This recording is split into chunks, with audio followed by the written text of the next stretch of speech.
दोस्तों नमस्कार। क्या आपने कभी सोचा है कि आखिरकार राजनीति होती किसके लिए है? किसके लिए ये चुनाव, किसके लिए ये मंच और ये वादे होते हैं? शायद उन लोगों के लिए जो दिन रात मेहनत करते हैं, जो बच्चों को पढ़ाते हैं, जो किताबों में संविधान पढ़ते हैं और जमीन पर उसके मायने ढूंढते हैं।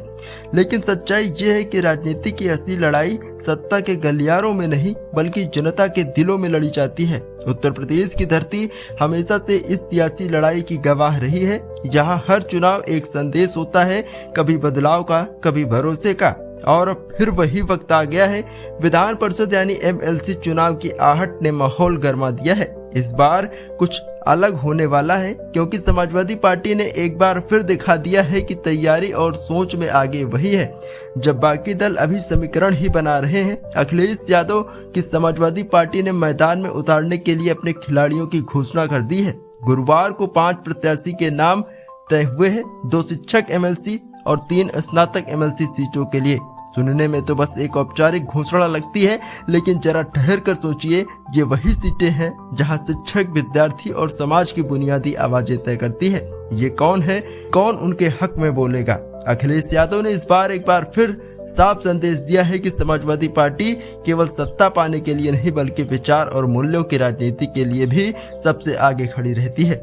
वाराणसी मिर्जापुर शिक्षक सीट से लाल बिहारी यादव को मैदान में उतारा गया है, जो इस वक्त विधान परिषद में नेता प्रतिपक्ष भी हैं। गोरखपुर फैजाबाद से कमलेश को टिकट मिला है। वहीं स्नातक MLC सीटों पर इलाहाबाद झांसी से डॉक्टर मान सिंह, वाराणसी मिर्जापुर से आशुतोष सिन्हा को फिर से मौका मिला है और लखनऊ से श्रीमती कांति सिंह को जिम्मेदारी दी गई है। इन नामों के पीछे सिर्फ राजनीतिक गणित नहीं है बल्कि एक सोच है कि समाज के हर वर्ग की आवाज विधान परिषद तक पहुंचे। यानी समाजवादी पार्टी ने यह चुनाव केवल जीतने के लिए नहीं बल्कि जमीन से जुड़ने के लिए लड़ रही है।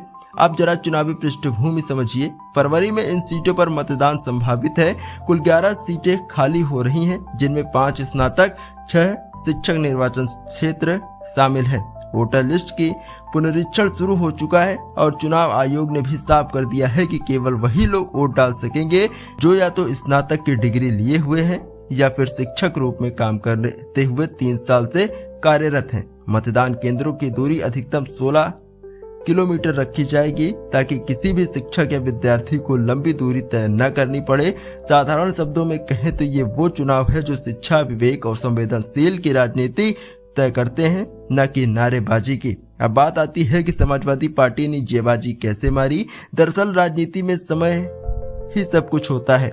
जहां अन्य दल अपने उम्मीदवार तय करने में उलझे हुए हैं, वहीं अखिलेश यादव ने स्पष्ट संदेश दिया है कि समाजवादी पार्टी अपने संगठन और कार्यकर्ताओं पर भरोसा करती है। इस भरोसे की जड़ें गाँव और कस्बों तक फैली है, जहाँ शिक्षक, विद्यार्थी और युवा समाजवादी विचारधारा से जुड़े हुए हैं। कई बार विपक्षी दलों को लगता है कि MLC चुनाव कोई बड़ा राजनीतिक मंच नहीं होते, लेकिन सच ये है कि यही चुनाव भविष्य की राजनीति की दिशा तय करते हैं। इन्हीं परिषदों से निकलकर कई बड़े नेता बने हैं जिन्होंने आगे चलकर जनता की आवाज को विधानसभा तक पहुंचाने का काम किया है। और यही वजह है कि समाजवादी पार्टी इन सीटों को सिर्फ आंकड़ों से नहीं बल्कि जनता की उम्मीदों से देखती है। प्रदेश में लखनऊ, वाराणसी, इलाहाबाद, झांसी, गोरखपुर, फैजाबाद जैसे क्षेत्र हमेशा से राजनीति के केंद्र रहे हैं। इन इलाकों में हर वोट एक सोच का प्रतीक है। एक तरफ वो लोग हैं जो शिक्षा को सशक्तिकरण का जरिया मानते हैं और दूसरी तरफ वो जो राजनीति को सत्ता की सीढ़ी बनाना चाहते हैं।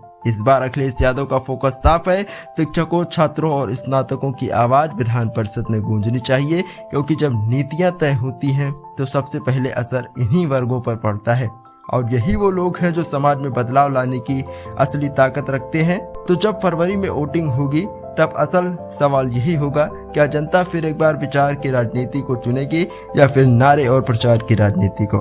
समाजवादी पार्टी ने अपना इरादा साफ कर दिया है। वो इस लोकतंत्र को सिर्फ एक सत्ता का खेल नहीं बल्कि जनता के बीच संवाद का पुल बनाना चाहती है और यही असली लोकतंत्र की खूबसूरती है। शिक्षक और स्नातक सिर्फ किताबों के ज्ञान के प्रतीक नहीं है बल्कि समाज की सोच के आईने हैं। अगर ये आवाजें विधान परिषद में मजबूती से पहुंचेंगी तो समझिए कि उत्तर प्रदेश की सियासत का चेहरा भी बदलेगा और सोच भी बदलेगी। इस वीडियो में फिलहाल इतना ही। इसी प्रकार के और वीडियोस देखने के लिए चैनल को सब्सक्राइब करें। बहुत बहुत धन्यवाद।